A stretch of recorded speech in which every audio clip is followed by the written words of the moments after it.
Joining me now is Kevin Keystone, a representative of the New Israel Fund, who's here to speak to us on the CJN Daily. Thanks for joining us.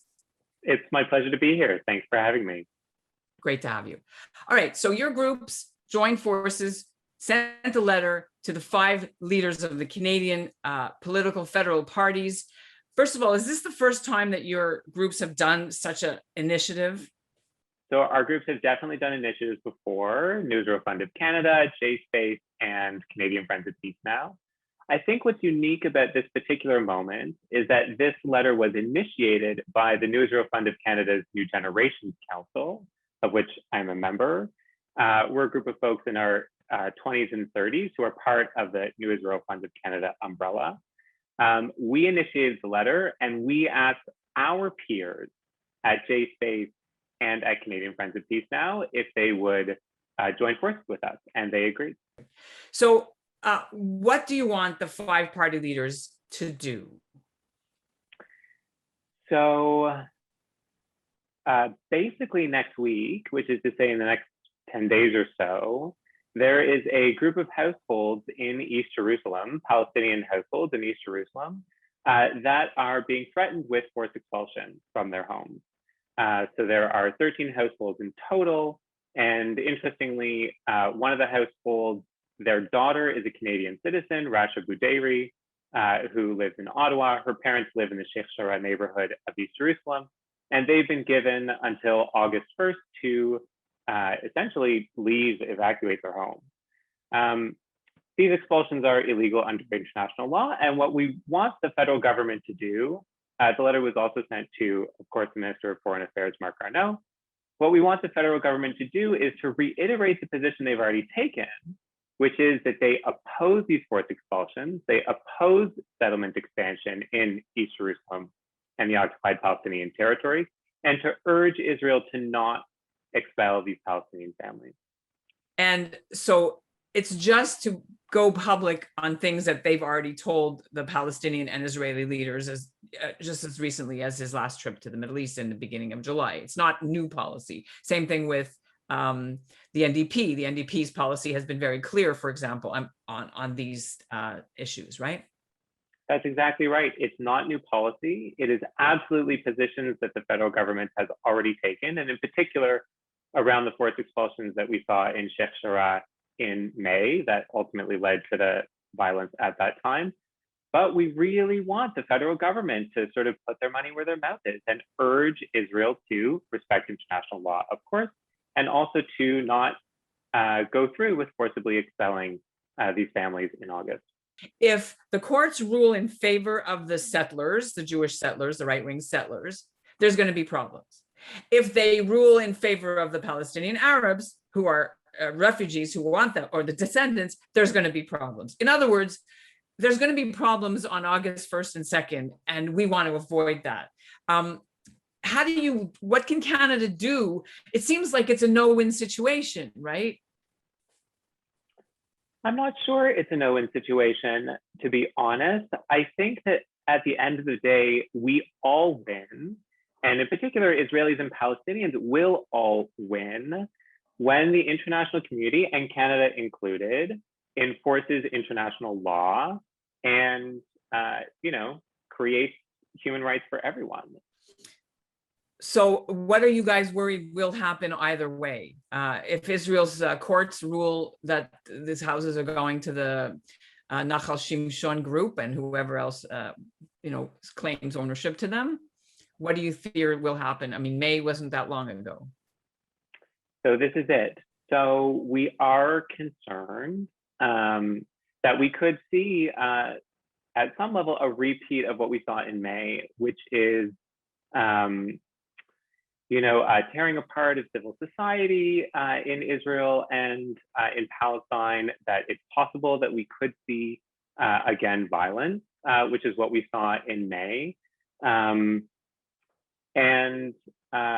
We are definitely concerned about those possible outcomes. Now, those hostilities, we'll call it, for lack of a better word, in May, led to unprecedented spike in worldwide anti-Semitism, both toxic online hatred as well as physical assaults, threats. desecrations, vandalism against Canada's Jewish community, not to mention around the world. So as young people, how did that impact you and your young generation who are more on social media than the older generation? I think that there's been an unfortunate conflation between the act of the state of Israel, which is, of course, the Jewish state, and Jewish people. I think there's been an unfortunate conflation.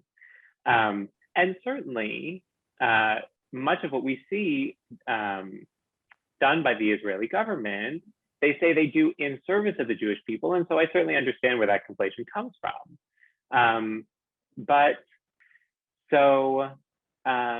What I think is really important here is to disentangle, is to separate out the acts of the government of the state of Israel, right? And to really separate that out from Jews and Jewish people, so that we're really clear about what the problem is. So yes, absolutely, it had an impact on me as well, and it was heartbreaking. It was very challenging.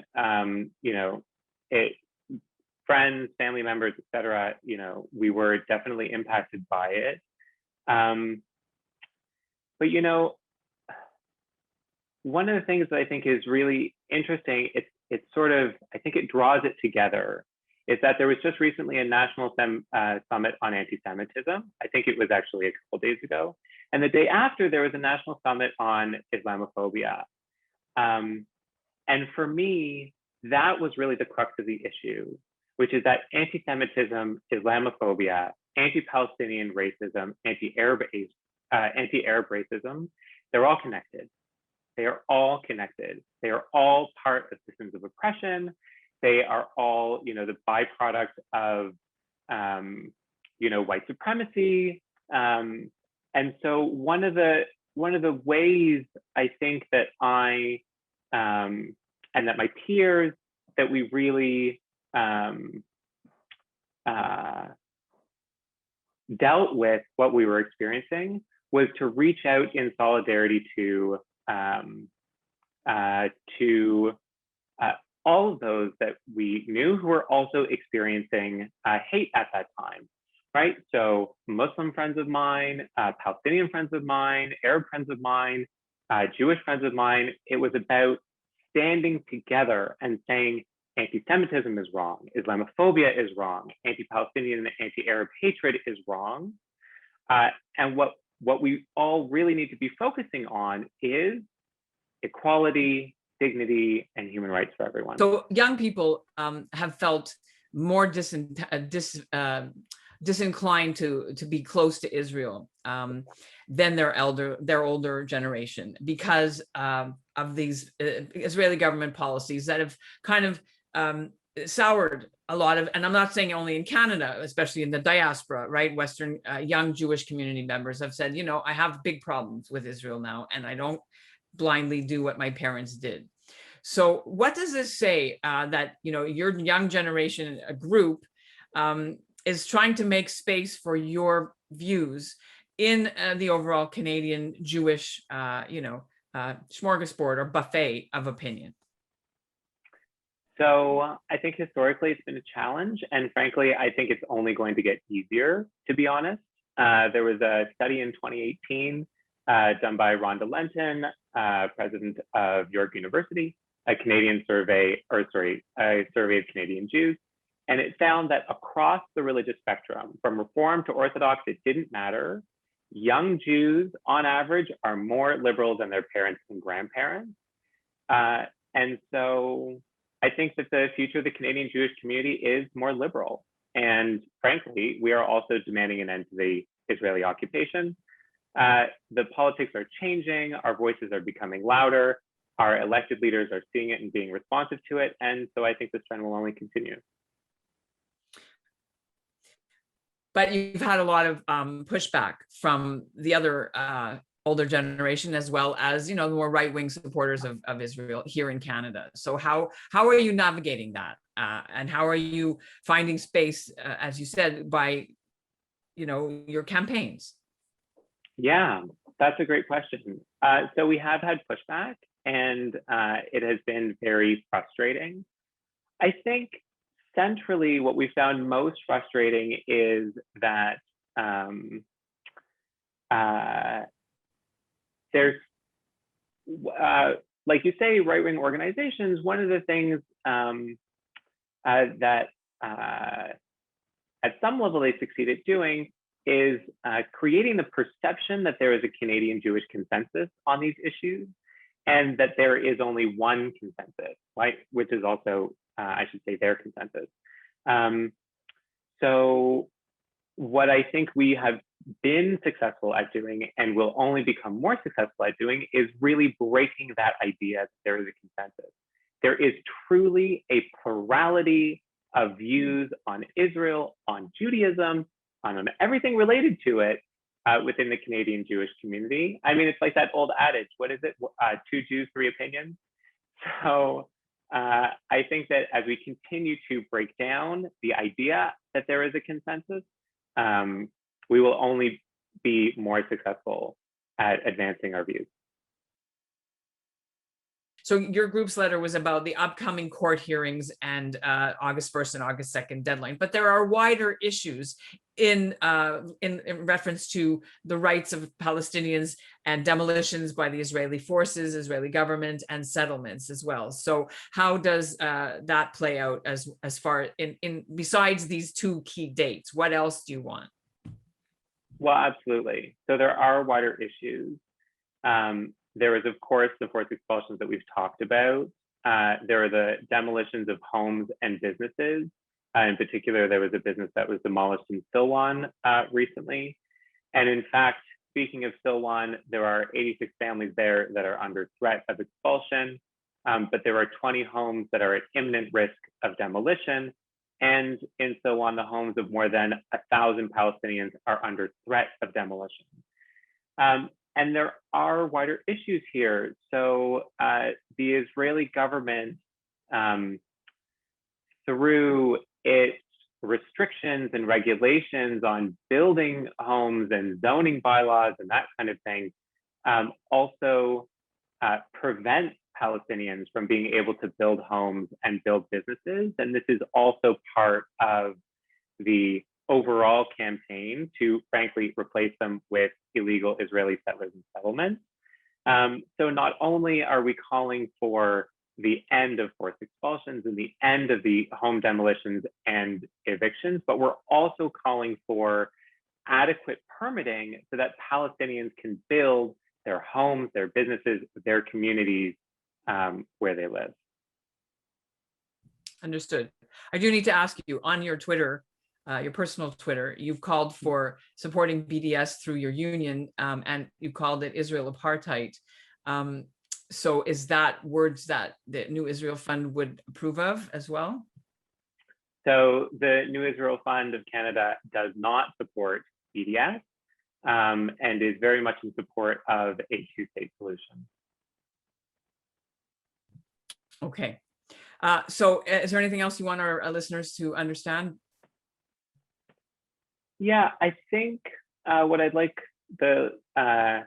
the listeners of the CJN Daily to understand is that Israeli human rights and Palestinian human rights are inextricably bound. They really are bound together. You cannot have one without the other. And so the advocacy that we're doing as part of New Israel Fund of Canada, as part of the New Israel Fund international family, and our social change organization partners on the ground, right? Omdim Biyachad, standing together, which is an organization that works to bridge civil society and bridge the divide between Palestinians and Israel. Ir Amim, which works for the human rights of everyone who lives in Jerusalem, whether Palestinian or Israeli. We firmly believe that you cannot have Israeli human rights without Palestinian human rights. They are one and the same. And so when we advocate for Palestinian human rights and Palestinian civil rights and political rights, freedom of movement, the end of the occupation, we are doing this, of course, in service of Palestinian rights, but we are also doing it in service of Israeli human rights. And we are doing it in service of a just and democratic Israel and one that stands for its founding principles as articulated in its Declaration of Independence. So we do this in service of Israel as well. And that, I hope, the listeners of the CJN Daily will really take to heart. Understood. Thank you for sharing your views with us, and thank you for being here today on the CJN Daily. Thank you so much for having me. I really appreciate it.